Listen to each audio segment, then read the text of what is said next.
in Cyprus, but with rain comes sunshine and rainbows, so it's all well.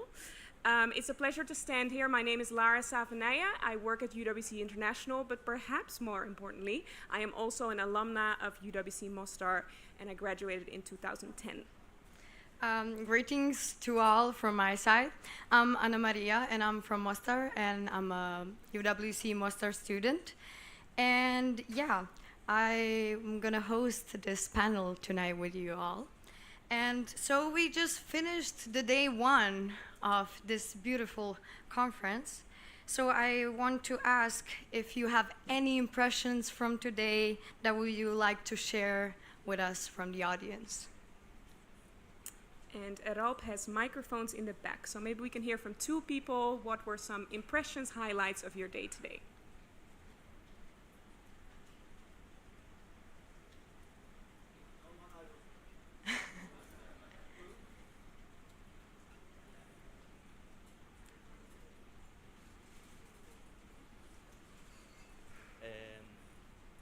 I really loved the speakings and especially about what they do, each and every one. I think it was very educational.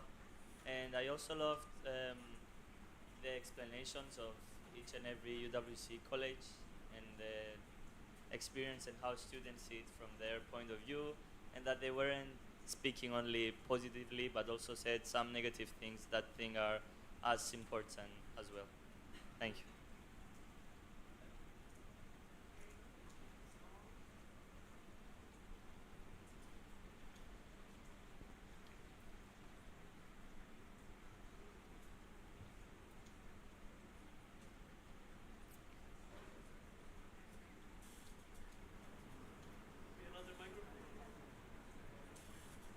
Yes, it's coming. Hi. Yes, it's working, I think. Yeah. I think that for UWC students, staff, alumni, I think we kind of already expect a lot, and then when we do get it, we also appreciate it a lot. But I would say I want to today specifically recognize the young students of Cyprus, the Cypriot students. I think those who come from other schools, the young ones who have joined us here today.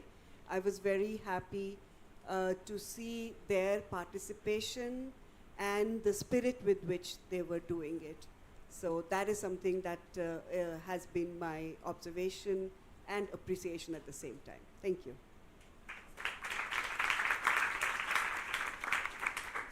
Thank you so much, Mihalis, and thank you, Sonia.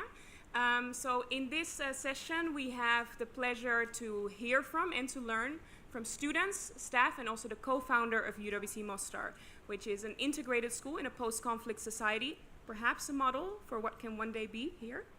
And as an alum of UWC Mostar, of course, this holds a special place in my heart.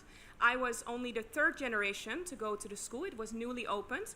And with that came certainly challenges. Like you said, it's not only easy to be at UWC, but also opportunities to start projects, to start initiatives that outlasted our presence there.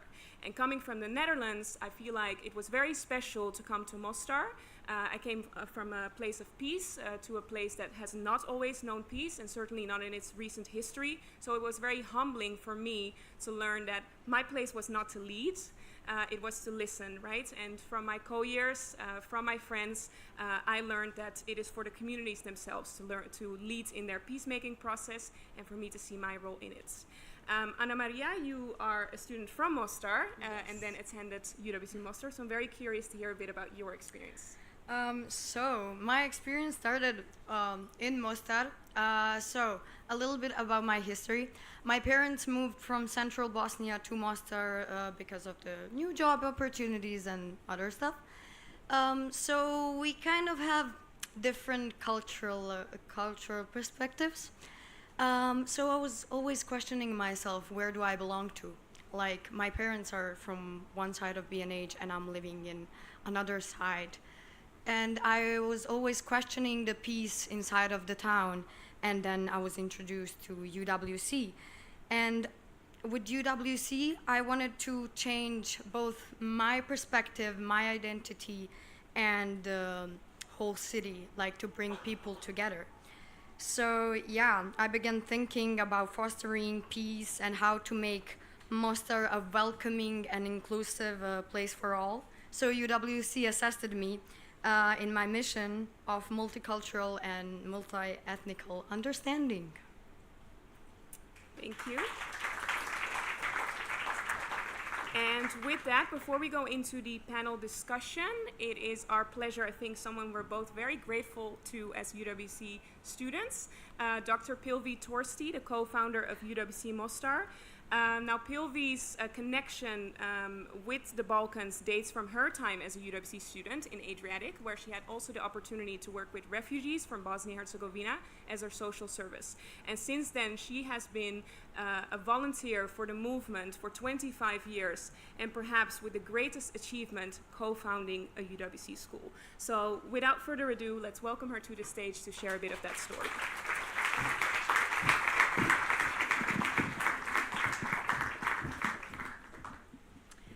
Good afternoon on my behalf to all, and I want to extend the comment that Sonia just made. Thanks freely for all of you who have shared about borders, about your feelings about borders, difficult things already today, and we continue until tomorrow. I want to say that my story starts when I was 17, and I think there are quite some 17-year-olds in this room, and it started exactly in the Adriatic College where we were during the Bosnian War. So take it as a story of youth empowerment of the UWC movement for someone like from Finland countryside, poor English, etc., a girl. Take this also a story of a collaborative strength of intergenerational work, which you will see in a minute, I think is really a lot behind in the Mostar.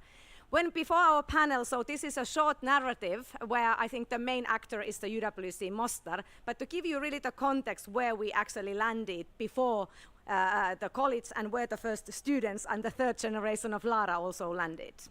So why UWC in Mostar? The war in former Yugoslavia, breakup war 92 to 95, destroyed the country and divided really the people and the education system of Bosnia and Herzegovina, divided it into 3 curricula. Population-wise, it looked like this in UN maps. The left-hand side map is before the war and the right-hand side is after the war. Without going into the details, you will just notice that the colors have changed, and those colors reflect the majority of one nationality or ethnicity that people declared to belong to. And you will see that the place changed. We had 3 yellow spots left, and one of them was the region of Mostar, which meant that the 2 majority communities still remained. As a result of that the conflict, there were also 14 ministers of education for about 4 million people who had to agree any changes for the education system or for curricula. So you can conclude that there were no changes through the political process. And hence the question, is there something else that can be done? In Mostar, there was a medieval bridge that had lasted, for instance, the 2 world wars, but it did not make it through the 1990s. And still in Mostar, there was a front line, which was a street in the middle of the town that divided the city and that also became really part of heavy fighting. And that's still the same street, and you can see on the other side of the street is a school that in a similar way actually reminds me of the hotel that we have been using in this event, was actually also used for shooting during the war years. So it was not only at the front line, but also actively used as a place of violence. So that was the context. What then happened with the UWC in that context of Mostar? There was an UWC event in 2000 in Prague, in the Czech Republic, which opened the Adriatic College school year. And here, the headmaster at the time of Adriatic College, a long-term UWC headmaster and a teacher since 1960s, David Sutcliffe, gave a speech in which he said, the UWC education and movement should be taken where it is needed, but cannot be afforded. You heard Faith using that quote yesterday. It has become a quote quoted quite a lot ever since, but that's where it was said. And he referred to actually the Southeast Europe in his speech. I was in the audience at the time as a young student from Finland who had finished the college 5 years before, whose headmaster made that statement, and I was on my way actually to Bosnia, where I was working as a young researcher, because I was, after the college, willing to do something as a researcher, perhaps as a journalist. Didn't really know quite what, but definitely it had left such a mark that one had to do something. But I was in the capacity of the Finnish UWC committee there, and then continued to visit my former school 2 weeks later at David's invitation. And I asked him there, David, what did you mean by this? Southeast Europe cannot be afforded but is needed. And for once he said, I didn't know what I meant. And you know, you have your headmaster there who has given you such a statement, so you're almost a bit disappointed. But David was a man of action. So in our lunch, when he said, I don't know exactly what I meant, we discussed about Bosnia, the education system, on the other hand, the IB and the UWC and its experience of 40 years. And 5 hours later, David came with that paper titled The United World College of Eastern Europe in Mostar. And that's dated November 2000. So the hand notes are mine, but that is where I say that the idea was born in that lunch time and the thinking after of David, and that's where we started. Few months later, David came to Sarajevo, capital of Bosnia, with a Frenchman called Antonin Bess. These two men, without them, you wouldn't have a UWC movement. They are from the founding generation in different capacities. We don't have time to go to that now, but I think the point here is that you always need those who are the first ones, who really have the leap of faith and the commitment. And I think, interestingly enough, 50 years later, precisely 50 years later, they came to Bosnia, 40 years later, to Bosnia, and they introduced themselves. We are two old men worried that UWC remains a movement. So they were young in their minds because they wanted to have a movement, but they referred, of course, their age only in saying that they were old. So, and the lady was the Bosnian National Committee founder who had done an incredible job during the war, as many of you have done in complex places to keep the UWC movement going. Magic. One picture first, we thought we should have UWC in Sarajevo. We learned a lesson. It was not contextually well placed. That's just because there are streams of colleges in different places, so make sure you analyze carefully and you also recognize when you are not anymore proceeding. We didn't proceed at some point. So we went to Mostar, although it looked like this. And the second vision was born in 2003, and that was fundamentally different because it brought the UWC movement in the middle of the divided education system in terms of the city, in terms of the school, and we will hear very practical examples of what that means in a minute. So I would say that that is the moment where three of us started really seriously pushing to have a UWC, but with that lots of uncertainty. So you never know that, okay, you open in a certain date, as you don't know that you actually have the students going to the short courses.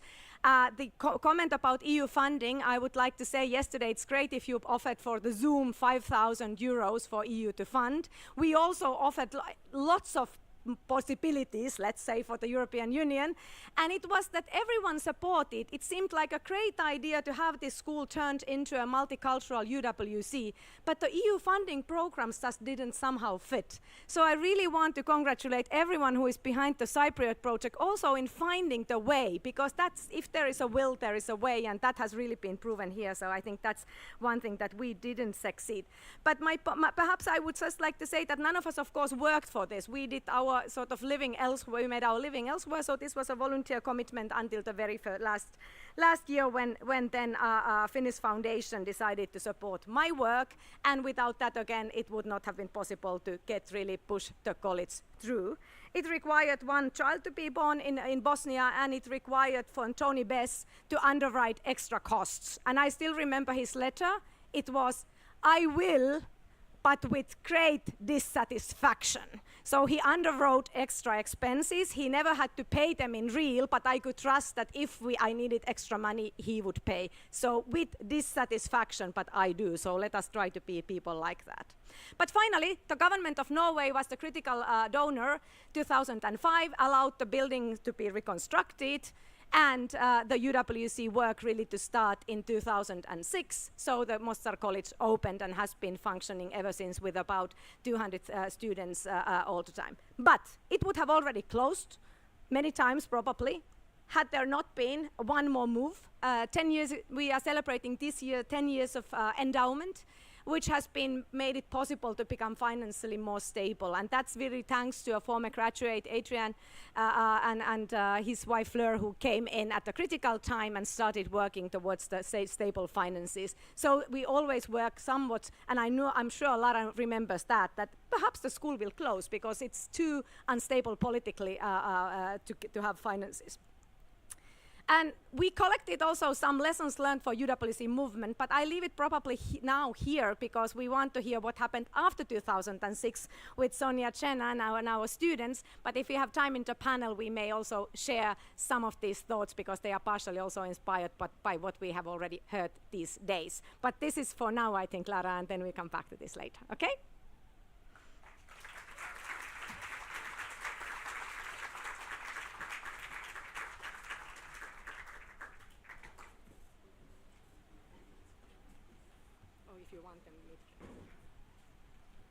Thank you so much, Pilvi.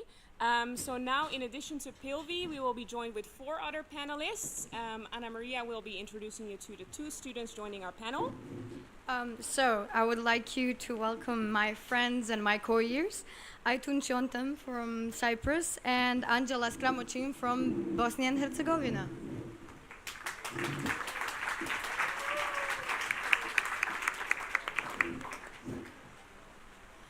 And with them is Sonia Rawat, the head of UWC Mostar for the past 3 years, as well as Jan Hakalovic, who has been with the school almost since its beginning, was my history teacher, is now teaching history and global politics, and was also the former acting head.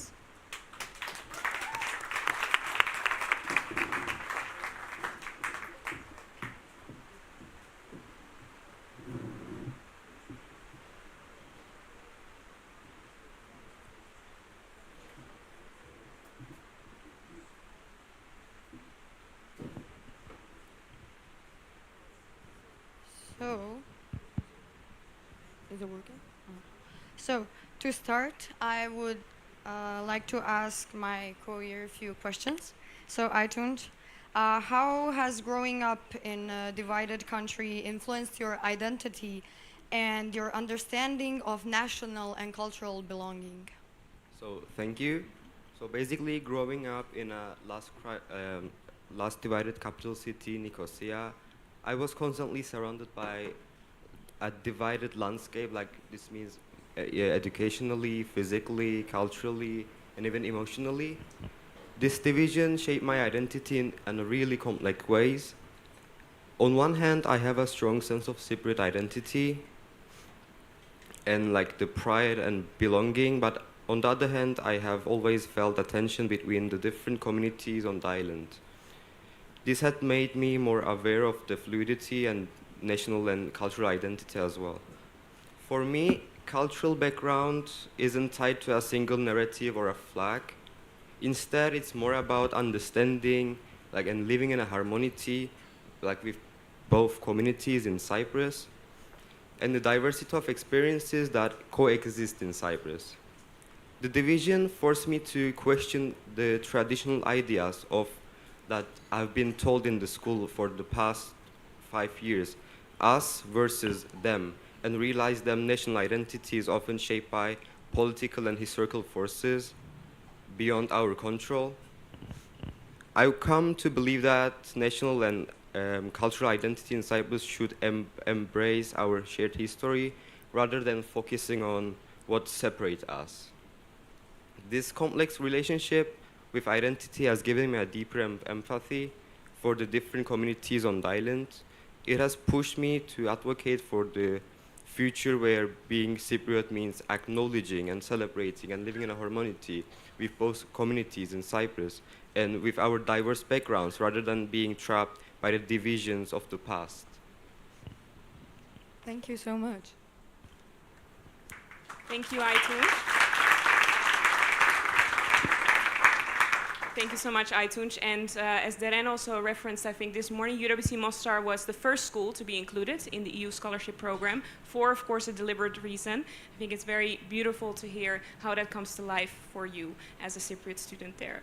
Our next question will be to Sonia, and as the head of school and leading the school, how does the complex history of Mostar influence your approach to leading a school that promotes peace, and how do you bring the mission to promote peace and reconciliation to life there?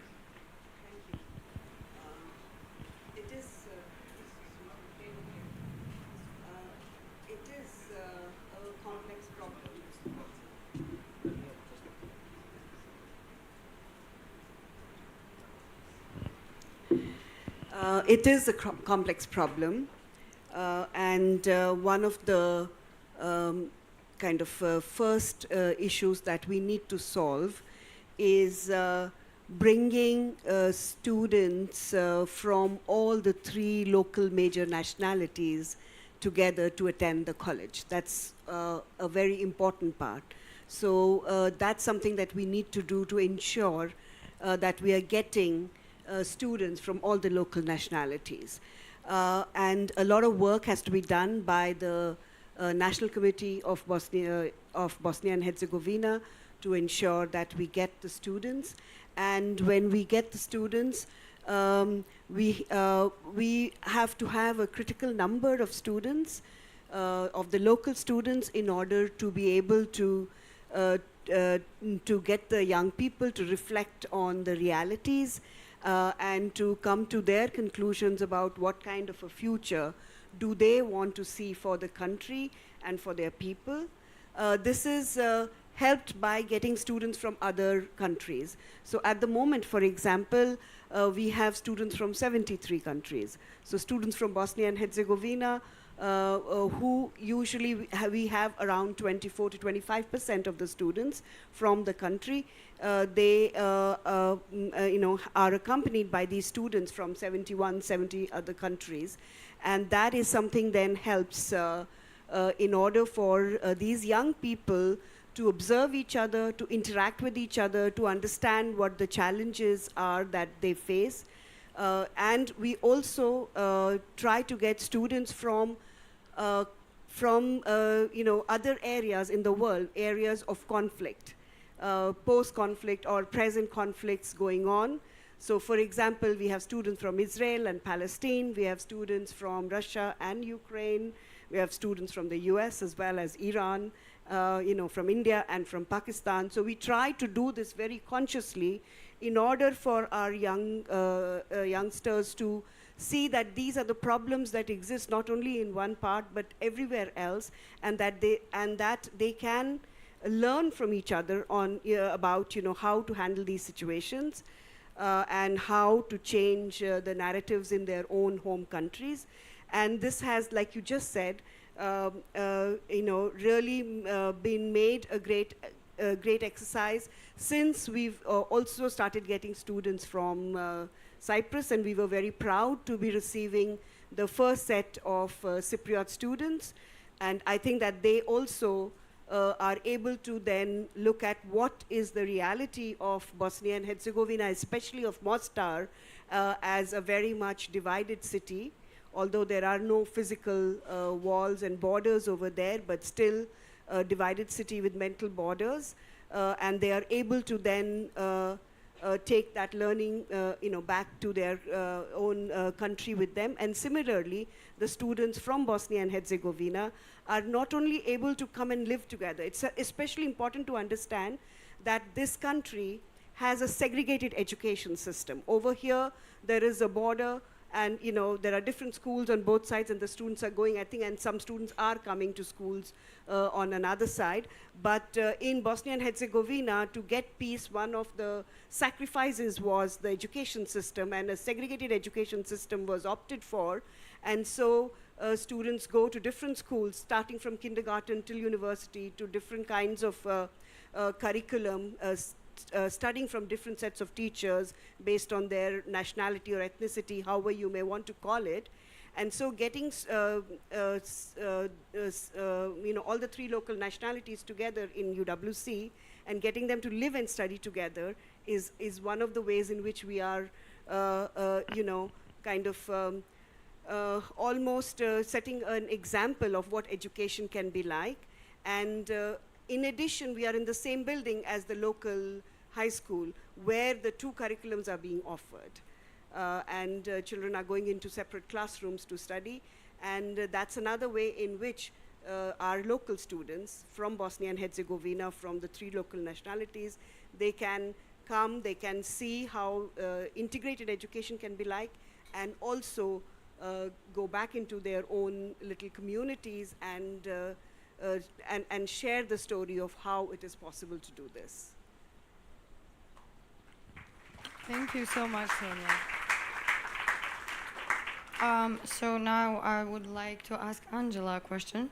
So how has growing up in Bosnia and Herzegovina shaped your worldview and your approach and understanding of the conflict and peace and reconciliation in general?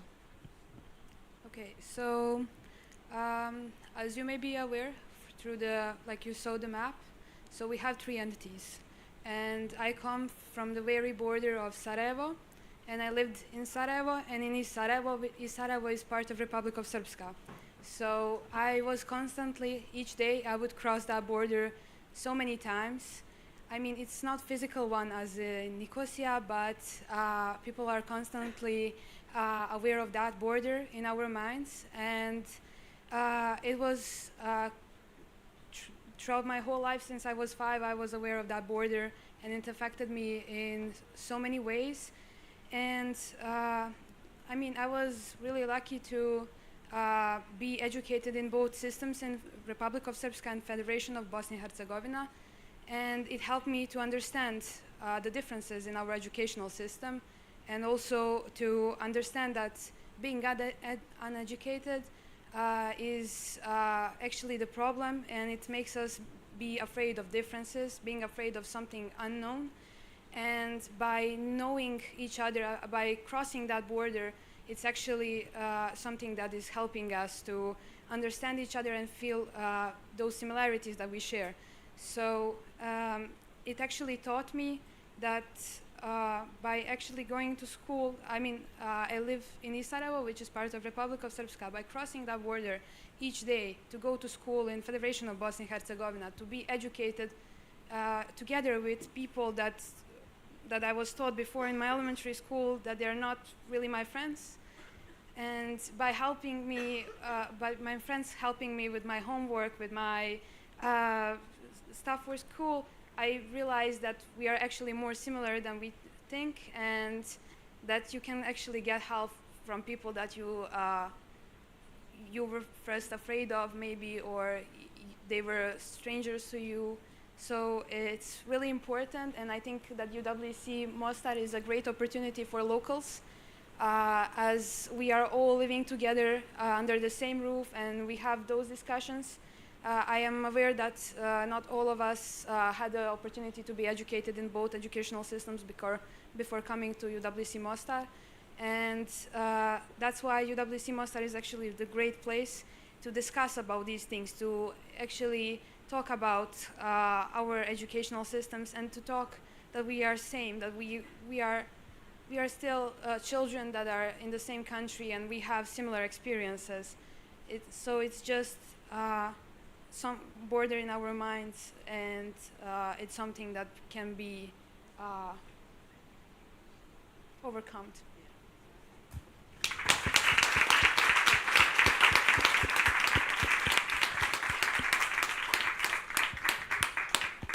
Thank you so much, Angela. Our next question will be for Jenna to hear a little bit more about how that comes to life in the classroom. So as a teacher, how do you approach such sensitive conversations, difficult conversations that are also needed, and still promoting these values of harmony that Aytunç also spoke about?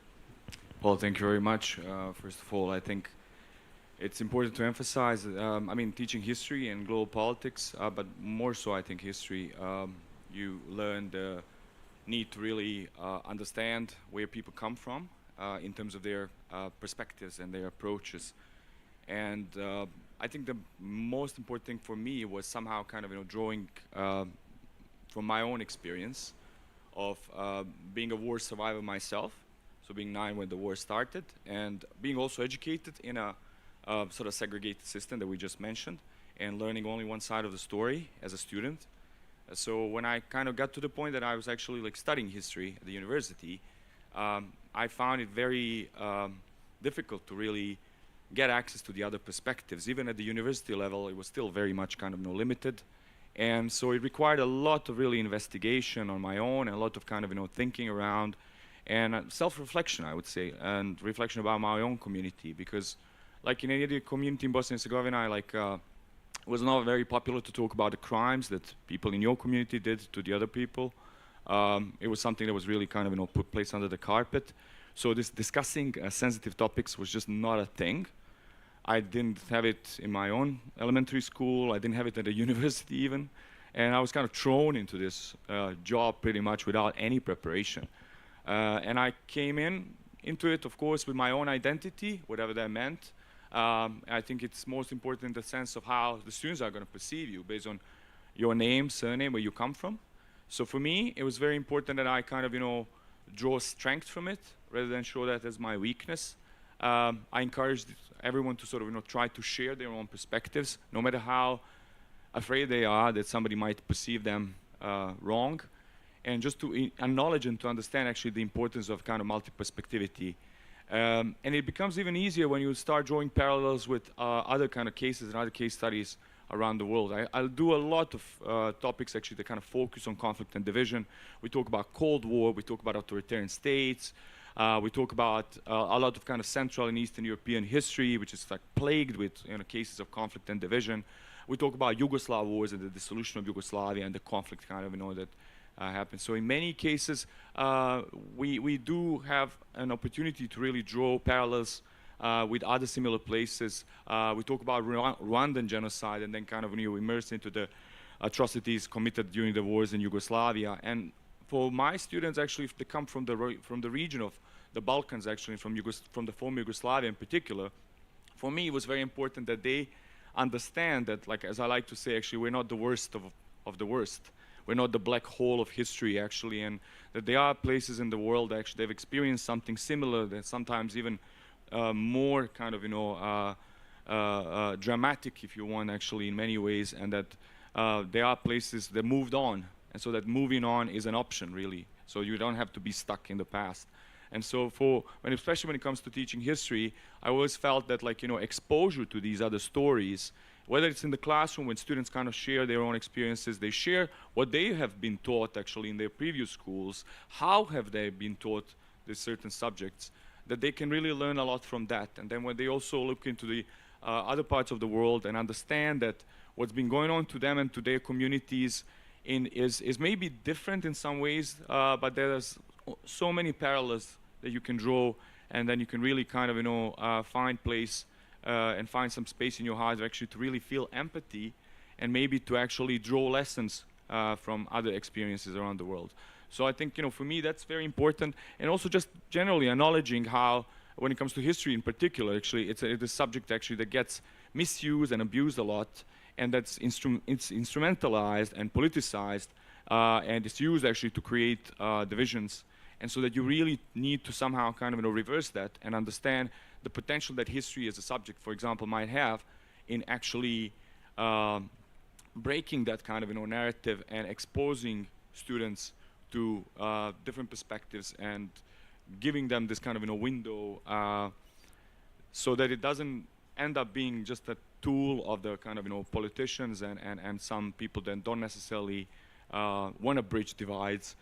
But it could be used for good, if you want. So for me, that's a very important combination of my personal experience, experience as a student, but also as somebody who's been, struggling to figure out how to teach the others what I haven't been taught myself. So that I think actually, it kind of starts with a lot of self-reflection in the first place. Thank you very much.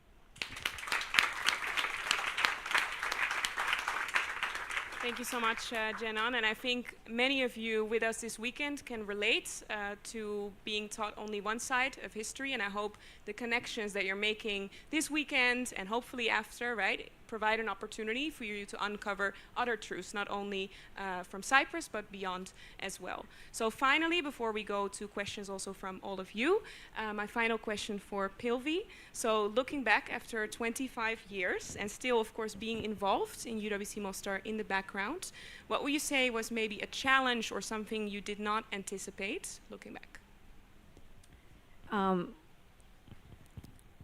I tell one story, and then if you find the last slides I had from the technical side, so we can then finish with that. The stories, I remember somewhere in those years when really it wasn't only having a college in Mostar that was a dream. The dream was to make UWC and IB useful in a situation that was in that map that Jenan described as his studies, which was a painful thing for those who lived there, but also for us in the 2 years in the UWCs experiencing it firsthand next door in Europe when we had actually grown up to the idea of peace.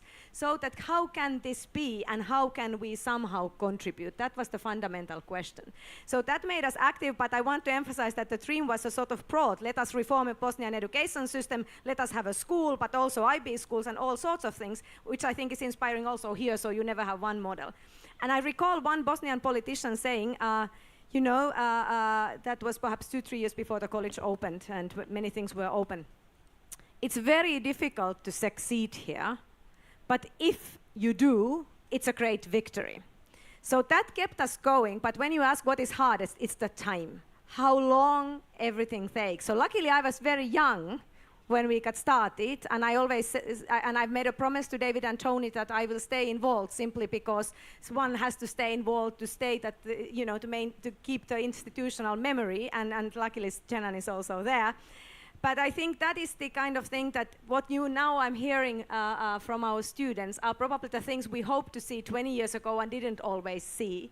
So that you need a certain self-security as an institution in order magic also to start happen. So I think in the last 5 years, 10 years, we've seen really incredible things, which I of course thought would start happening immediately. So that has been the hardest to accept. And I think a little bit also the slowness of, for instance, certain bodies like, for instance, European Union, to find ways to come on board when everyone has recognized, in a way, the impact. So again, I think there were tens and tens of educational initiatives flying in Bosnia in 1990s, and I couldn't list them all because I was a researcher, so I was lecturing on one hand about history, divided history education, and on the other hand working for this and as a volunteer. And none of those initiatives are there, while I think we had the hardest time to push ourselves through because this was institutional, a bit more expensive, and so on. Luckily, there was a Norwegian ambassador who said, this will become the lighthouse.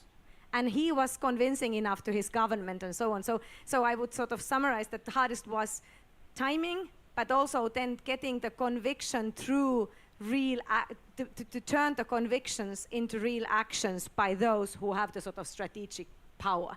And hence when I was looking at what lessons learned, so I think the lesson learned for the first was that yes, we managed to take UWC and IB education where it couldn't be afforded, but where it was needed in the first 10 years. In the next 10 years, I think we've managed to turn startup into a established sort of secured institution. And now I think the challenge is not only for UWC Mostar, but for the whole UWC movement that we started as a Second World War movement. Then there was a Cold War and a college established in Italy. Then we had a Mostar to respond to the Civil War. Then we had colleges like Robert Bosch to respond to the sort of global challenges of climate change and so on. So that narrative, Second World War, Cold War, Civil Wars, global challenges, and now we are perhaps a bit suddenly still finding ourselves geopolitically so challenged. I mean, I feel I live now my second half of my adulthood in a different world to which I prepared when I was young and in which I lived my first 25 years. So I think now the question for UWCs, and is that can we use the model of Mostar, the experience here, and really probably scale up through a short course contextualized models with institutions such as UN, EU, perhaps African Union, and in a way write that next chapter of relevance in the world we live in. I think we now have the capacity, and now it's to make the magic happen. So I didn't want to leave with the problematic note, but with the optimistic note. Thank you so much, Pilvi, and thank you everyone for your inspiring stories and perspectives on how to make peace in a post-conflict society. But I just want to ask the audience if you have any questions that would you like to ask our panelists?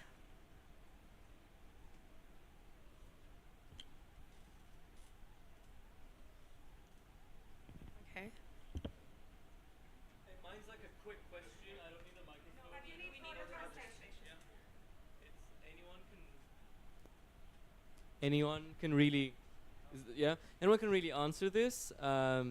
To the crowd. What is to you the definition of peace? Easy and quick.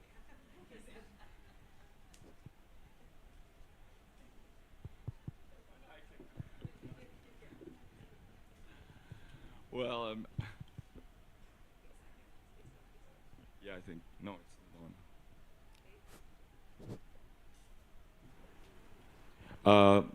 I was as one of the workshops earlier where the same question was asked. It was again, it's a very difficult one. As a global politics teacher, actually, we do tend to kind of define it in numerous ways, and I like this definition that kind of has to do with absence of violence, really, and so like it's often about kind of how you perceive violence. So this violence actually could be the direct one, right? The one actually that we usually think of when you think about violence, physical violence, emotional, sexual, whatever you want. But also this what they call structural and cultural violence. So discrimination, marginalization.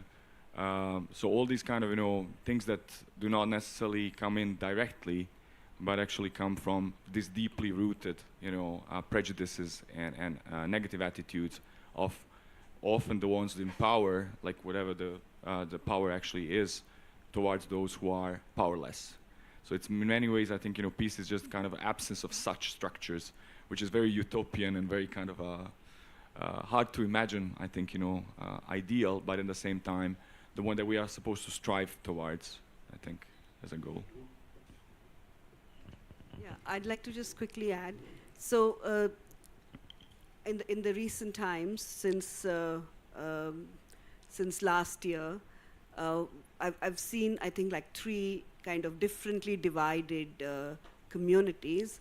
One was where Pelham, who's the head of UWC Norway, was also with me when the heads went to Israel and Palestine, and there was one kind of division that we could see, these walls and people ready to shoot if anything happens with the guns. There's one kind of division here in Cyprus, and we can see the walls over here, and you need to present your passport to cross over to the other side, even if you're going for work or going to school or any such ordinary activities. And then in Mostar, which we see every day, where there is no real border, but there are still some people. I mean, people do come and go and everything, but there are still some people who would not really venture too much into the other side, although there's nobody asking for your passport and no wall stopping you from moving, but that is still the case, that you might find people. I'm not saying that everybody is like that, but you might still find people like that. And I think somewhere it is about looking at other people as strange.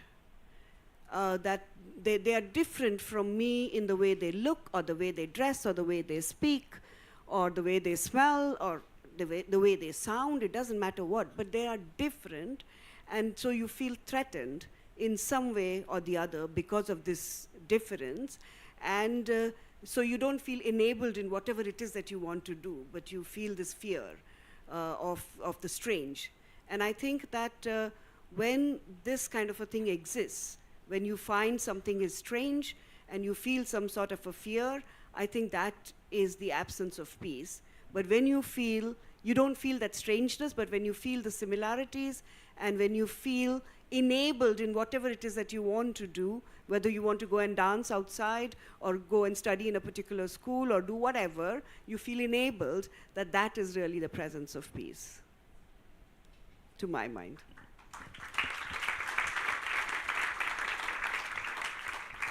This is a kind of question where I think you didn't expect an answer. You expected probably different perspectives, and I think that's also useful for the audience as 2 more perspectives.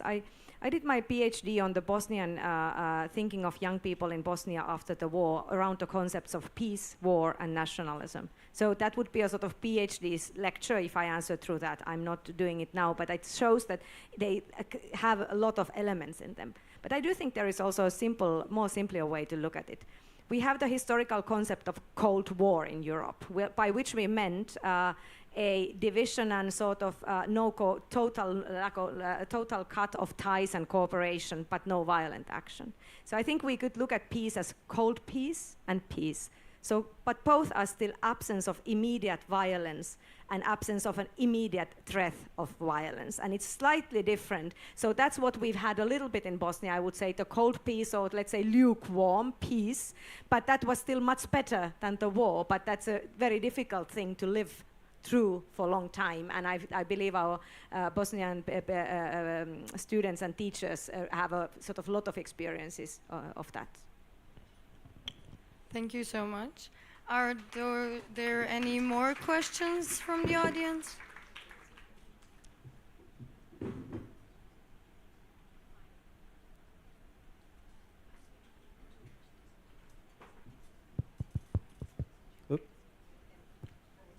Okay, thank you. So I believe, jumping off of what you just answered, thank you for your answers. I believe that it was Samra Malic, a Bosnian student at Mostar at the Delphi Economic Forum, who said that in Bosnia, very commonly there's an experience that they still live like they're at war. And I can somewhat relate to that as a Cypriot as well. How does that reflect in your students in coming to Mostar? Do they all follow the same experience of just like feeling that they're at war, and does it reflect in their studies like as soon as they enter school, or is there a selection process with a criteria of some sort for that? I'm just going to ask if we can also take the question here at the front, and then we'll take them both together and you can respond to either of the questions.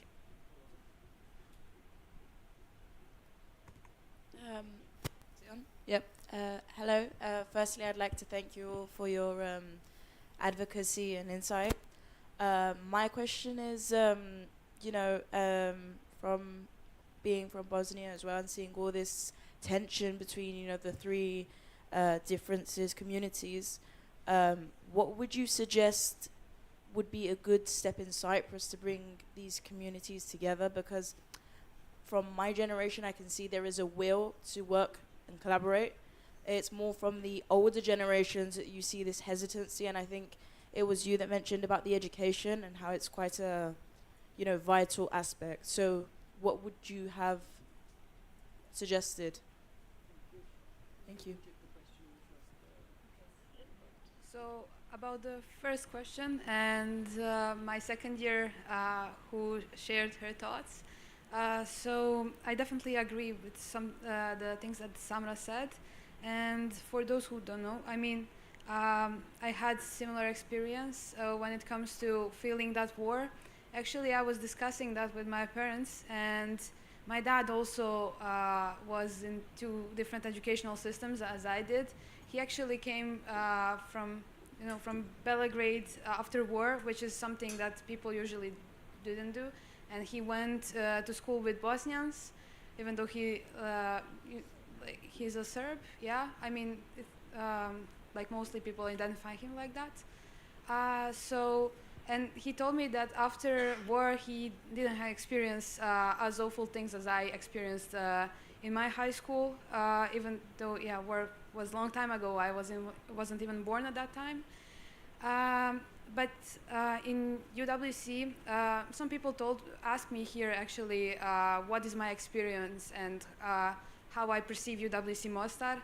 And once I answered that it's my utopia, because through my whole childhood, I wanted to be somewhere where I'm gonna be accepted as who I am, and I'm not gonna be judged through the politic situation that is happening in my country. And when I came here, we never discussed who's what and our political aspects. Our vision of it and our perspectives. But we are defining ourselves as locals. We are one when it comes to that. And I can show you pictures later. Even when we celebrate our UWC Day, which is today, we are all coming with our flags.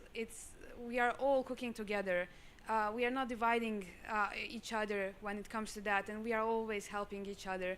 So for me, it's actually my utopia and something that I desire to be in the whole country, and I want people to experience that because there we don't have borders. We don't look at our ethnicities, but we are just students from Bosnia. We are locals.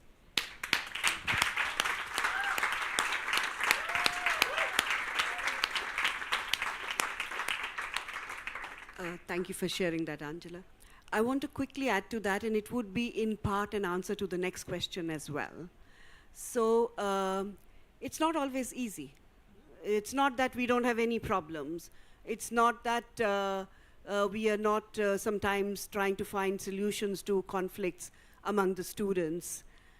They are there because we have to understand they have been going to different education systems. They've been brought up in families which maybe for some years have not really had that kind of a multicultural experience in Bosnia and Herzegovina that used to be before the war.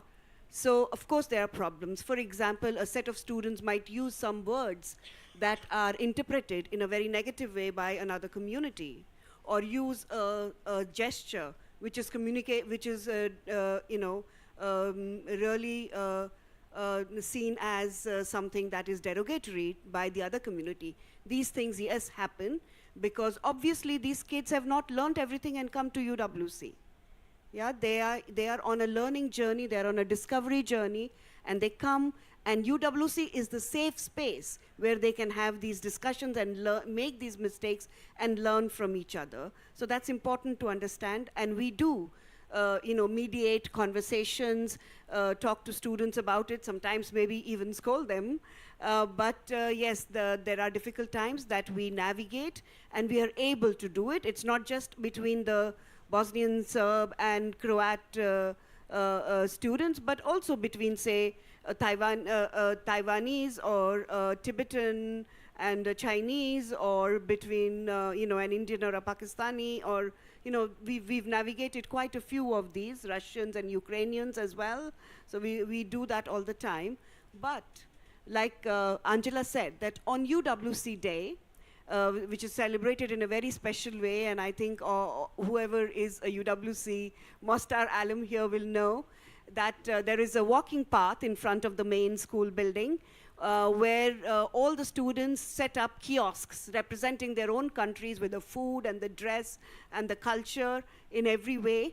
And all of Mostar looks forward to it and turns out on that day. That's why we do it on a Saturday. This year, fortunately, it is UWC Day and a Saturday together.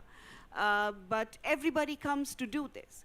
And on a particular year, so 2 years ago, I'm telling you, our students for the first time decided that students who identified as either Bosnian or Serb or Croat, everybody would put up their kiosks together as one. And they all were with their flags and really close together.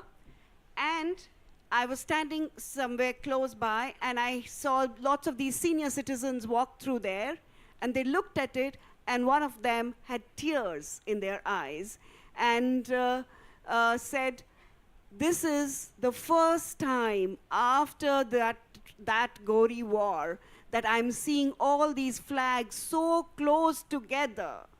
And that is what UWC is about.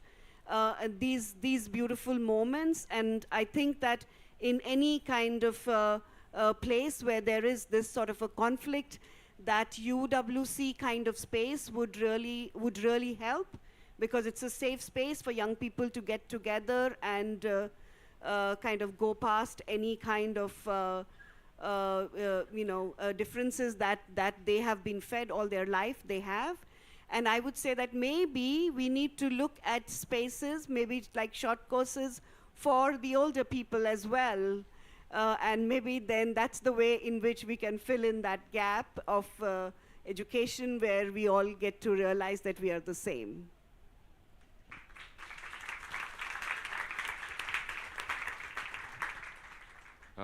Just to maybe add, actually, relate to the second question, which was very much about bringing kind of, two communities together. I mean, it's a major challenge, of course. I mean, we've been through actually for the last several decades, of course. And I always feel that, I'm a history teacher, right?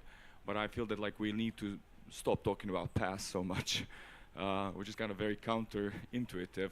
But, look for some kind of, forward-looking and kind of future-looking initiatives. And I always feel actually that a lot of it revolves around the idea of actually how much you can really accomplish together, and whether it's some kind of teaching entrepreneurship or bringing students to work on some startup projects, looking at how they deal with actually the challenges like climate change or immigration or global poverty, is what really kind of I think brings them out of this pitfall of lingering with the past and actually looking more at what needs to be done in the future for the prosperity of the whole broader community. And there are, besides us, of course, as a school, of course, there are many initiatives that try to do that, So in many ways, I think what we as a school try to do is to try to kind of, get to partner with those, try to endorse them.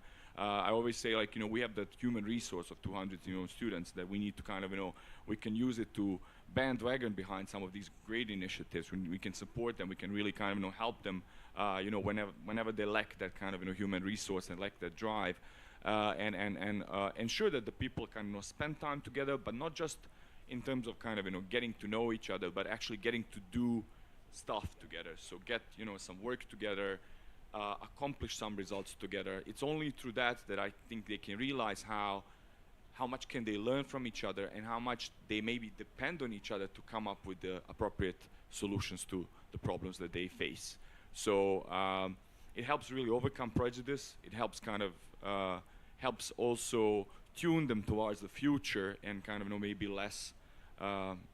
be less obsessed with the past. And I know it sounds weird because I teach history, but at the end of the day, I think that's the only way to really move on.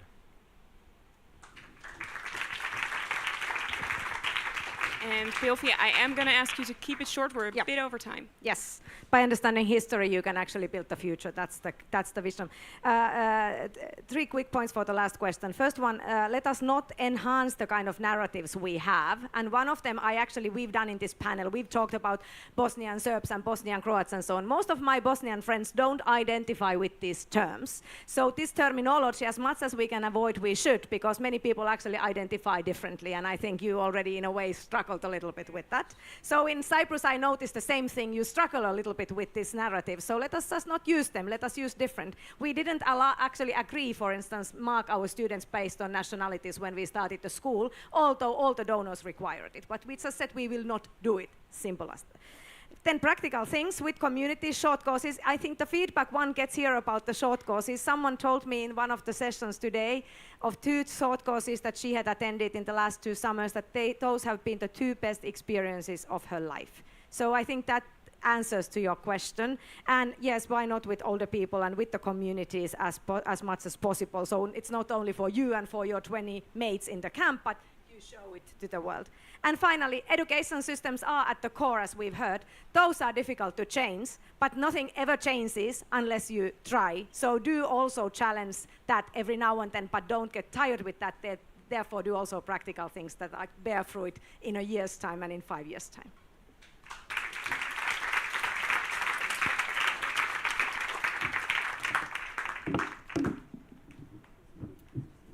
Thank you. Is this one also on? No? Yes. Okay, thank you all so much. And I really want to give a special thanks to my co-moderator, Anna Maria, to Angela, to iTunes for sharing very personal stories, for being vulnerable with us. Let's give them another round of applause.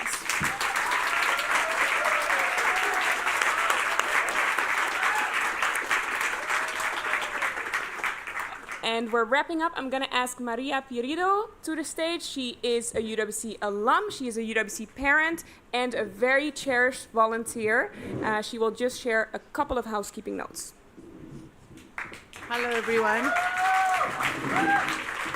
Very insignificant what I'm going to say compared to what we've heard, but here you are. So the networking fair is starting now. It's going to take place at Lidra Palace, opposite the street, due to the rain. So you can follow the people that can guide you where we're going.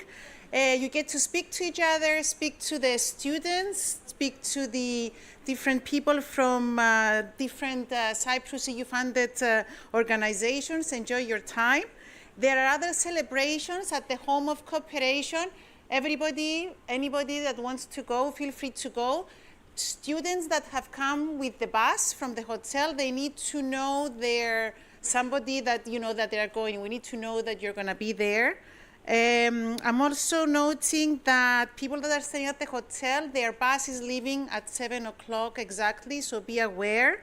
And tomorrow the session starts at 9:15, so make sure you arrive a bit earlier for your registration, and then you can join the different sessions. So yeah, help yourselves to the fair, have some drinks and some networking, enjoy your time.